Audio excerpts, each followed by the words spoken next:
ஏசாயா தீர்க்கதரிசியின் புஸ்தகம் 60ஆம் அதிகாரம். எழும்பி பிரகாசி, உன் ஒளி வந்தது, கர்த்தருடைய மகிமை உன்மேல் உதித்தது.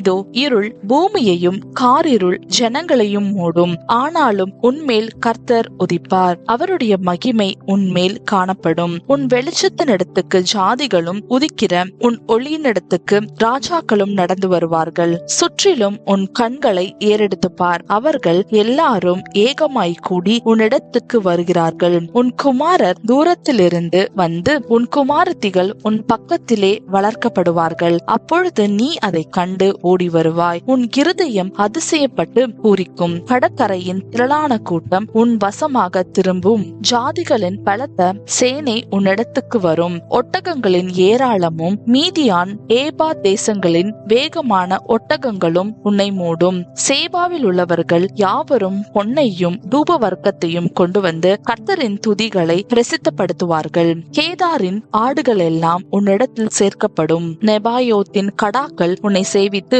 அங்கீகரிக்கப்பட்டதாய் என் பலிபீடத்தின் மேல் ஏறும். என் மகிமையின் ஆலயத்தை மகிமைப்படுத்துவேன். மேகத்தை போலவும் தங்கள் பலகனி துவாரங்களுக்கு தீவிரிக்கிற புறாக்களைப் போலவும் பறந்து வருகிற இவர்கள் யார்? தீவுகள் எனக்கு காத்திருக்கும். அவர் உன்னை மகிமைப்படுத்தினார் என்று உன் பிள்ளைகளையும் அவர்களோட கூட அவர்கள் பொன்னையும் அவர்கள் வெள்ளியையும் உன் தேவனாகிய கர்த்தரின் நாமத்துக்கென்றும் இஸ்ரவேலின் பரிசுத்தருக்கென்றும் தூரத்திலிருந்து கொண்டு வர தர்ஷீசின் கப்பல்களும் ஏற்கனவே எனக்கு காத்திருக்கும். அந்நியரின் புத்திரர் உன் மதில்களை கட்டி அவர்களுடைய ராஜாக்கள் உன்னை சேவிப்பார்கள். என் கடும் கோபத்தினால் உன்னை அடித்தேன், ஆனாலும் என் கிருபையினால் உனக்கு இறங்கினேன். உன்னிடத்துக்கு ஜாதிகளின் பலத்த சேனையை கொண்டு வரும்படிக்கும் அவர்களுடைய ராஜாக்களை அழைத்து வரும்படிக்கும் உன் வாசல்கள் இரவும் பகலும் பூட்டப்படாமல் எப்பொழுதும் திறந்திருக்கும். உன்னை சேவிக்காத ஜாதியும் ராஜ்யமும் அழியும். அந்த ஜாதிகள் நிச்சயமாய் பாழாகும்.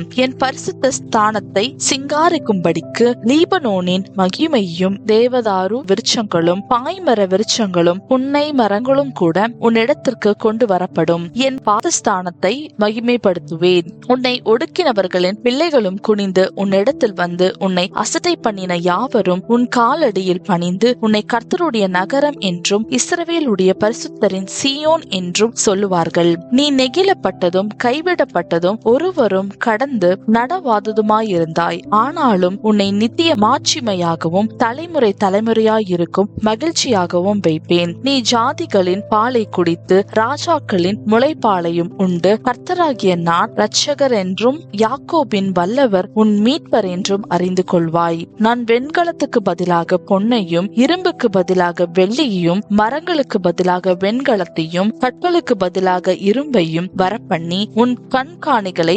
சமாதானமுள்ளவர்களும் உன் தண்டக்காரரை நீதி உள்ளவர்களும் ஆக்குவேன். இனி கொடுமை உன் தேசத்திலும் அழிவும் நாசமும் உன் எல்லைகளிலும் கேட்கப்பட மாட்டாது. உன் மதில்களை இரட்சிப்பென்றும் உன் வாசல்களை துதி என்றும் சொல்லுவாய். இனி சூரியன் உனக்கு பகலிலே வெளிச்சமாயிராமலும் சந்திரன் தன் வெளிச்சத்தால் உனக்கு பிரகாசியாமலும் கர்த்தரே உனக்கு நித்திய வெளிச்சமும் உன் தேவனே உனக்கு மகிமையுமாய் இருப்பார். உன் சூரியன் இனி அஸ்தமிப்பதும் இல்லை, உன் சந்திரன் மறைவதும் இல்லை. கர்த்தரே உனக்கு நித்திய வெளிச்சமாயிருப்பார். உன் துக்க நாட்கள் முடிந்து போம். உன் ஜனங்கள் யாவரும் நீதிமான்களும் என்றைக்கும் பூமியை சுதந்தரிக்கும் குடிகளும் நான் நட்ட கிளைகளும் நான் மகிமைப்படும்படி என் கரங்களின் கிரியைகளுமாயிருப்பார்கள். சின்னவன் 1000 சிறியவன் பலத்த ஜாதியுமாவான். கர்த்தராகிய நான் ஏற்ற காலத்தில் இதை தீவிரமாய் நடப்பிப்பேன் என்பதே. ஆமேன்.